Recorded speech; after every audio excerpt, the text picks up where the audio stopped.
नमस्कार, स्वागत है आपका आज एनसीईआरटी मैथ्स की पहली वीडियो में। जो हम लोग क्लास 9 की मैथ्स स्टार्ट करने जा रहे हैं एनसीईआरटी की, जिसका आज ये पहला लेक्चर है। इसके बाद आपको सारी की सारी जो पूरी क्लास होगी आपको एक ही प्लेलिस्ट में मिल जाएंगी, आपको बाहर नहीं जाना पड़ेगा। तो आज ये पहली क्लास है, तो हम लोग बस थोड़ा सा इंट्रो देंगे। उसके बाद की जो आपकी एक्सरसाइज होंगी या फिर उसके बाद के एग्जाम्पल और अगली एक्सरसाइजेस पूरे के पूरे चैप्टर जो होंगे आपको सारे के सारे अगली प्लेलिस्ट में मिल जाएंगे।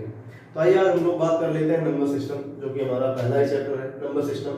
सबसे पहले हम नंबर में बात कर लेते हैं, थोड़ा सा हम बेसिक कॉन्सेप्ट के बारे में बात करेंगे, फिर इसके बाद हम अगली वीडियो में डिस्कस करेंगे। तो देखिए, सबसे पहले हम बात करते हैं नेचुरल नंबर की। तो नेचुरल नंबर क्या होता है? ऐसे नंबर्स जो कि 1 से स्टार्ट होकर के इंफिनिटी तक जाते हैं, मतलब उनकी जो स्टार्टिंग होगी वो 1 से होगी, बाकी उनकी एंडिंग कहां तक होगी? इंफिनिटी तक होगी। कहने का मतलब कोई भी नंबर जो 1 से स्टार्ट होकर के इंफिनिटी इनके बीच में कहीं भी आ रहा है तो वो कैसा नंबर होगा? नेचुरल नंबर होगा। और नेचुरल नंबर यहाँ पे लिखे गए हैं, स्टार्टिंग 1 से है 1 2 3, फिर उसके बाद ऐसे सारे के सारे इंफिनिटी तक नेचुरल नंबर हो जाएंगे। उसके बाद हम लोग बात करते हैं होल नंबर की। तो देखिए, जो भी पूरा का पूरा नेचुरल नंबर है, अगर हम लोग नेचुरल नंबर के सेट में 0 इंक्लूड कर देते हैं तब ये क्या बन जाएगा? आपका होल नंबर। तो जैसे कि आपको पता है कि नेचुरल नंबर ये होते हैं, तो अगर इनका नोटेशन हम लोग देखें तो जो नेचुरल का पहला कैरेक्टर है n, कैपिटल N, इसी से इनको हम लोग डिनोट भी करते हैं, जो कैपिटल है। ये क्या हो जाएगा? हमारा नेचुरल नंबर। उसके बाद जब हम होल नंबर की बात करते हैं तो देखिए, होल नंबर में आपको क्या आ जाता है? W। तो यानी कि जो 0 से स्टार्ट हो जाए, यानी कि नेचुरल नंबर में जब 0 इंक्लूड हो जाता है तो क्या हो जाता है? Whole number. और इसको हम लोग कैसे W से रिप्रेजेंट करते हैं। उसके बाद हम लोग अपने अगले नंबर की बात करते हैं, इंटीजर। तो देखिए, इंटीजर क्या हो गए? अभी तक जो नेचुरल थे वो 1 से थे, जो होल नंबर थे वो 0 से थे।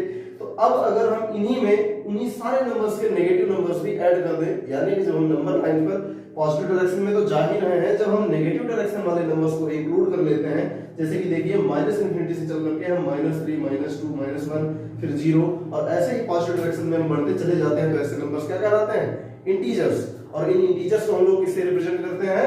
कैपिटल जेड से। तो कैपिटल जेड से इंटीजर्स को रिप्रेजेंट किया जाता है। उसके बाद हम लोग बात करते हैं रेशनल नंबर्स की। तो रेशनल नंबर्स क्या होते हैं? ऐसे नंबर्स जो कि p/q के फॉर्म में लिखे जा सके। अब ये p/q क्या है?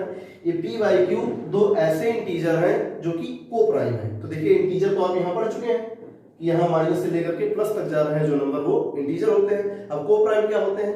देखिए, को प्राइम ऐसे नंबर्स को कहा जाता है, ऐसे दो नंबर्स जिनका HCF केवल और केवल 1 हो, मतलब कि जिनका कॉमन फैक्टर 1 होता है, 1 के अलावा और कुछ भी उनका कॉमन फैक्टर नहीं होता, उनको हम क्या बोलते हैं? को प्राइम। तो यहाँ पे बोला जा रहा है कि जो p और q है, ये दोनों के दोनों को प्राइम इंटीजर है। और उसके बाद एक और कंडीशन है कि जो आपका q है डिनोमिनेटर, वो नॉन जीरो होना चाहिए। इसका कारण ये है कि जब आप किसी भी नंबर को जब आप 0 से डिवाइड कर देंगे तो वो नंबर नॉट डिफाइंड हो जाएगा, और जब नंबर ही नहीं डिफाइंड तो हम उसको कैसे बताएंगे कि वो किस सेट में आ रहा है? तो देखिए, इनके एग्जांपल के लिए हम लोग देख लेते हैं 2/3, 4/9, -6/7, 22/7, ऐसे सारे के सारे नंबर्स रेशनल नंबर कहलाते हैं।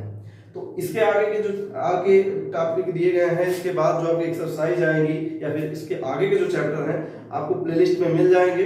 तो आज की क्लास यहीं पे समाप्त करते हैं। तो कैसी लगी आपको क्लास जरूर बताएं, और वीडियो को लाइक जरूर करें और ज्यादा से ज्यादा शेयर करें।